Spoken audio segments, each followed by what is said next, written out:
Welcome to the great state of Texas. We're swinging on Big East shoot-around in the Big 12 Big East battle, part of a huge week of college basketball. I'm with you right now in Fort Worth. We'll be heading to the big showdown between number 2 Texas and number 7 Creighton on Thursday night over on ESPN at 7 Eastern time. But let's talk about all the things happening in Big East hoops. Coming up on today's show, we have ESPN analyst Fran Fraschilla joining us to talk to us about the Longhorns Jays showdown, as well as what UConn's done to be so successful thus far this season, and a preview for St. John's and Iowa State. Plus, I'll visit with UConn star Andre Jackson to talk more about the Huskies. As we begin with our headlines in this Big 12 Big East Battle Week, we begin with the Marquette Golden Eagles setting the tone on Monday night. A 96-70 win over the 6th-ranked Baylor Bears.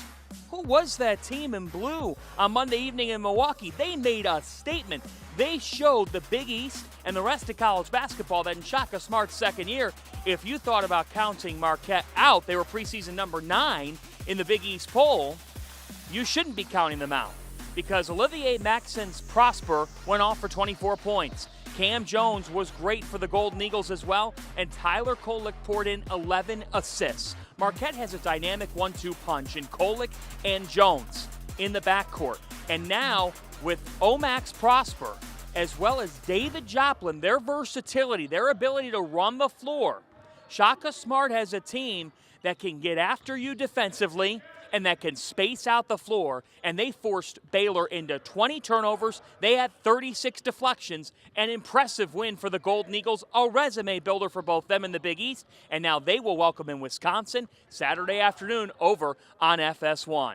Headline number 2, the Connecticut Huskies are red hot. UConn is off to their best start since the 2013-14 season. That year, the Huskies were the national champions. How have they started? 8-0 on the year. Well, winning the PK 85 Invitational, beating 3 teams in Oregon, Alabama, and Iowa State by 15-plus points. They did it with depth. UConn is the deepest team in college basketball, folks, between Adama Sanogo and Donovan Clingan at the 5.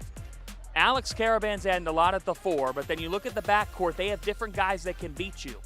Jordan Hawkins hasn't even fully broken out yet, but Tristan Newton and Hassan Diarra have been big-time additions, and Andre Jackson is playing really, really well on both ends of the floor. He had 10 points and 13 rebounds in the PK 85 Invitational title game.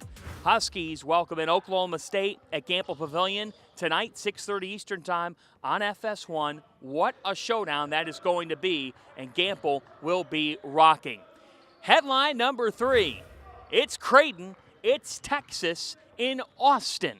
What a matchup this is going to be, because the Blue Jays, they have such a well-rounded starting 5. As for Texas, they beat Gonzaga already. They've got a legit all Big 12 first-team candidate in Tyrese Hunter, who's the reigning conference freshman of the year. He is a terrific playmaker of a guard and terrific scorer, and you combine him with the production of Marcus Carr, Texas has a great backcourt, but so does Creighton, because Ryan Nembhard and Trey Alexander, they make it happen, and to me, Baylor Shireman is the X factor to any matchup the Blue Jays play in, because Shireman makes shots that other people do not. Christian Bishop is also a factor in this Horns Jays showdown. He faces his old team in Creighton in this matchup. It is the beauty of the battle, folks, that Creighton and Texas meet, 2 of the top 7 teams in the country. It's going down on Thursday night. And with more on that matchup, as well as others in the battle, I talked with ESPN's Fran Fraschilla.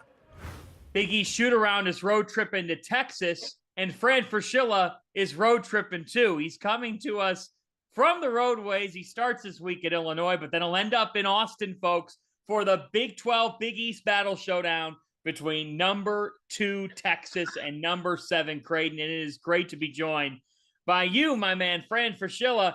I'll tell you what a matchup. You always hope that you get these types of games in non-conference play. You never know what numbers will be next to the teams. But how about it? Horns and Jays from the Moody Center Thursday evening. You'll have it with Dave Pasch on ESPN. What's on your mind? Oh man, two teams that could get to a Final Four. Texas is better than I thought. I thought Chris Beard's first year, John, was up and down. 22 wins was great. Creighton, we knew would be good based on a surprisingly good last season with all those young guys. And then you add Baylor Shireman to that mix. Really good teams. The Moody Center is rocking and rolling. It's a beautiful new place. And great offense from Creighton, great defense from Texas, great crowd. Can't wait. Elsewhere in the Big East, Connecticut is ranked 8th in the country. UConn 8-0 on the season. Their best start in the Dan Hurley era, their best start since 2013-14 when they last won a national championship.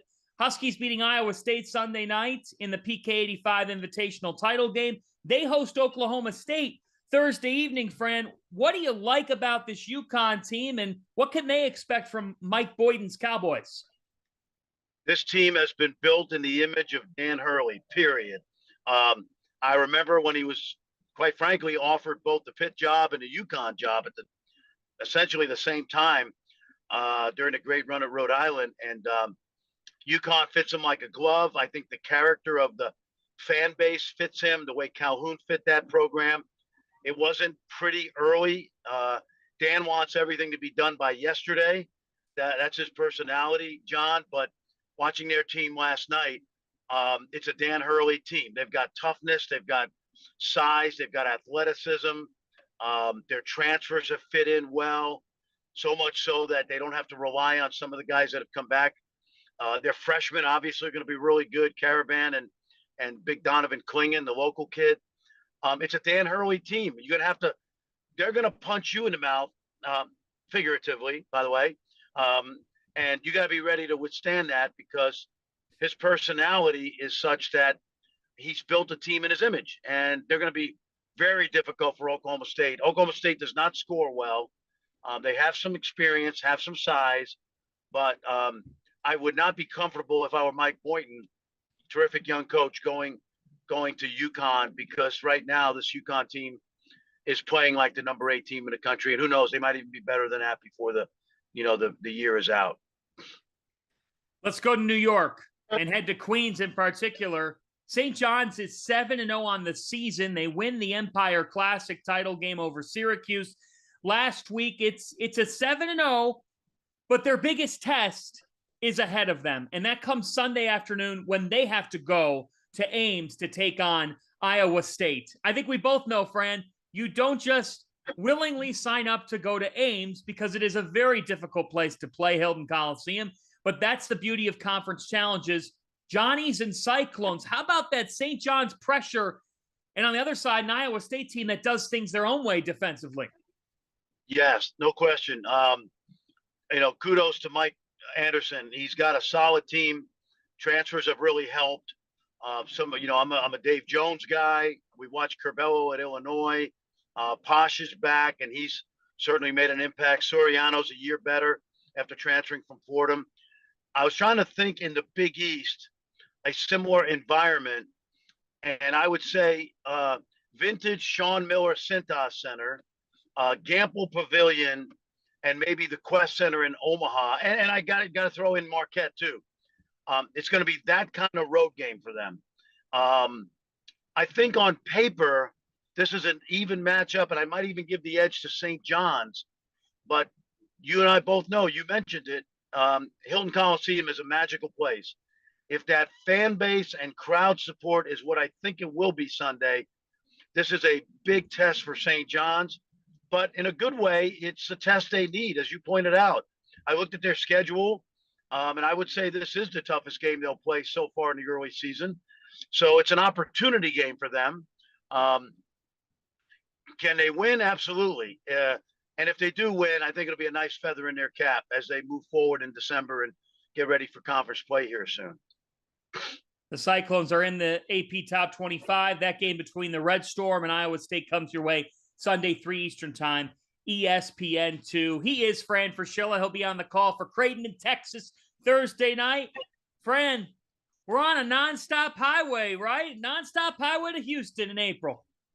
Absolutely. Hey, you and I and guys like us got to throw Rothstein in there. We live for this time of year. You know, you and I we're depressed on April 10th, but then as the summer goes by, John, we get more excited. So let's enjoy early December, and we can worry about April in Houston at another time. Let's just enjoy non-conference play. We'll see you in Austin Thursday evening. Thank you, John. Let's turn to UConn. The Huskies are red hot, and now they welcome in an Oklahoma State team on Thursday night that is searching for that quality win. For the Cowboys, they have to deal with UConn's depth. The fact that the Huskies have been able to find so many different scores, they're assisting on over 50% of their made field goals this season. They share the basketball well, and they're so tough inside.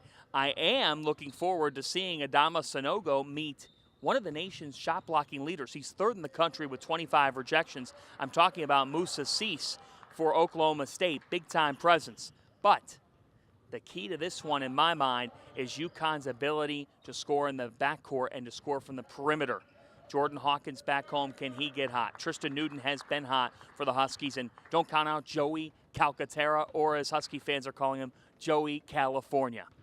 The glue that holds all this together, though, is a captain, a junior, who has taken his game, his maturity, to the next level.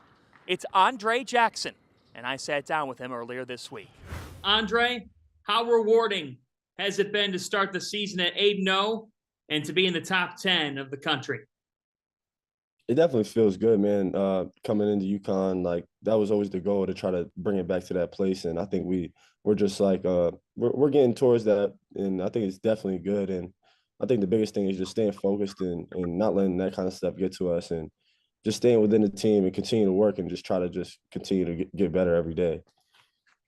It comes to mind in the offseason, you had talked to reporters in the spring after a couple of players had transferred out. You had graduating seniors, a lot of roster turnover. And you told the press that the strongest can prevail at UConn, that you were sticking by Connecticut.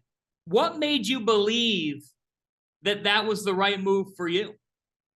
Honestly, just my journey at UConn has been great. Like I came in, didn't have the biggest role, and I honestly just had to work my way into every minute that I earned, and I just felt like that was a great program, and I just had so much loyalty to Coach Hurley and the entire coaching staff, and how much better they made me since I got here. So that was the biggest thing, and then I also just knew that like their strategies and the way that they go about it and how hard we go all year, I know that that was eventually going to lead to some success for us, and it has in the past and this year as well. So I think that was the biggest thing, is just staying true and staying loyal to the people that helped me, and keeping those bridges up. Looking at this team, Andre, it could be somebody different on a given night. I look at it this way. A big man won PK85 Invitational Tournament MVP, and his name wasn't Adama Sanogo. His name's Donovan Clingan, and it could have very well been you as the MVP. How deep is this team? I think we have a really deep team, and I think everybody that comes in knows their role and knows how they can impact the game. And that's the biggest thing, is just sticking to your role, sticking to your identity. And I think every guy on this team has done a great job of that, whether it's your night or not, just bringing it on defensive end. And if it's not your night shooting, just bringing it everywhere else. And I think that's the biggest thing. And coach is constantly just talking about that. So it definitely just comes to fruition when we get out there on the court. For you, you do every little thing for your team. Deflections, getting on the hardwood for a loose ball. And of course, it showed up in the stats on Sunday in the win over Iowa State, 10 points, 13 rebounds, 5 assists. It doesn't always show up, though, because that's just the kind of player you are, the amount that you do. Take me back when you were growing up. Who was your influence?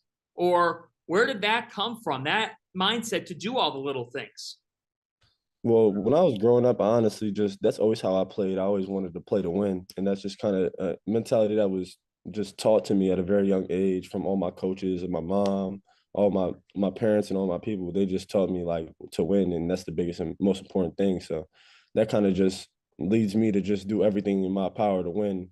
And then honestly, just every day that we go in here and practice, just locking into the scout, talking to coaches on the side, trying to figure out what my matchup is going to be like, what kind of what is the other team trying to do and all that kind of stuff. And then once I get to the game, kind of just being in the right spot, and then also using my athleticism and my length and stuff like that to disrupt things. And I always play defense first. Like that's my biggest thing is just locking in on the defensive end and just trying to turn defense into offense, not letting my offense kind of steer me or wear away at like how I feel. Honestly, just locking into my defense and letting that be like my strong suit and my focus for the game.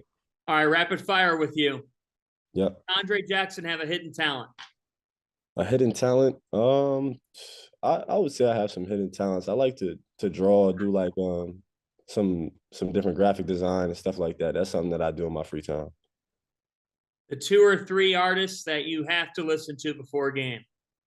I listen to a lot of gospel music before the game, a lot of just like hill songs, stuff like that, just to just get my intentions right and just trusting in God and just feeling that and feeling His presence. Honestly, every time I get out there. Your go-to meal, the meal that you can't live without?